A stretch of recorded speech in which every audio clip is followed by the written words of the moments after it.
We have been reporting for weeks on the removal of toxic debris from the Palisades and Eaton fires, but what about the soil left behind? Is it safe? 7 on Your Side investigates. Our Kevin Ozebek has had some of that soil lab tested, and Kevin's live in Altadena to tell us what he found. Kevin. Well, Mark and Giovanna, with FEMA not testing properties it cleans and clears, it does leave many wondering, is this soil safe? So to fill that void, one USC professor is doing his own testing. So we brought to him 3 different samples from 3 different properties, but all of them have been greatly impacted by the fires. It wasn't much, but it was mine. And, being there 25 years, it's home. Sandy Dennis not only lost her Altadena home, but the garden around it she loved. I would always plant like tomatoes and strawberries and that kind of stuff. And, it was therapeutic. What are some of the things you've grown in here? Oh, there's kale, lettuce, tomatoes, potatoes. A few streets over, Bridget Gray's home is still standing. But she won't pick these perfectly ripe cherry tomatoes because she's worried ash has contaminated her garden. So would you eat anything out of here right now? No, oh no. We grew all sorts of great stuff. But now the citrus trees next to Nicole Hausman's Palisades property are charred and her home is a total loss. All 3 homeowners worry their soil isn't safe, and all 3 want their properties tested for lead and arsenic.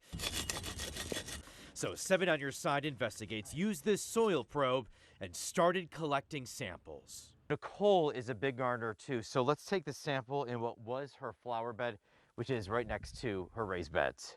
The probe collects soil all the way to 8 inches below the surface.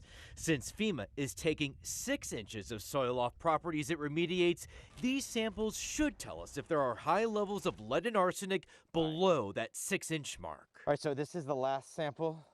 They are all now bagged up. We then take those samples to Professor Seth John's lab at USC. Before the fires, he and his students focused on finding trace metals in the Pacific Ocean. Now they're using their equipment to study SoCal soils. Myself and other faculty have been going out on the weekends, usually with our children in tow, to collect samples in the area just so that we can have enough samples to understand what's happening. The samples we collected are organized and put in this machine that uses X-ray technology to quickly identify what's in the soil. So this is a fast process. Yeah, super fast. It's like a minute per sample. So within minutes, we can see the samples from Nicole's Palisades property has very little lead, even though her home burned down to the ground. The top 1 inch has 11 parts per million, or ppm, of lead. The EPA marks anything over 200 ppm as showing potential lead contamination. The California mark is 80 ppm. Deeper samples from Nicole's property show no detectable levels of lead. So that one's quite surprising, and the lead concentrations there are all extraordinarily low. The samples from Bridget's Altadena garden show in the top inch of soil we collected, there is 108 ppm of lead, so above the California benchmark. Below that, the lead concentrations measured in her soil are all extremely low, and so not of concern. Sandy's samples do show concerning levels of lead. The highest reading showing 276 ppm in the sample of soil from 4 inches below the surface. That same 4-inch deep sample is also the only one from all the properties that Professor John says preliminary testing shows a potentially elevated level of arsenic. Deeper down at inch 8, Sandy's soil has 197 ppm of lead, so below the EPA benchmark, but above California's. We don't know whether that's because lead was released during the fires and then rains brought that lead down in the soil, or whether just being in an urban area and right next to the house, that could have been pre-existing lead contamination in the soil. But Sandy's property still hasn't been remediated at all. And the professor says it tracks with other samples he has tested from the Altadena burn zone that show lead levels are definitely elevated, but not through the roof.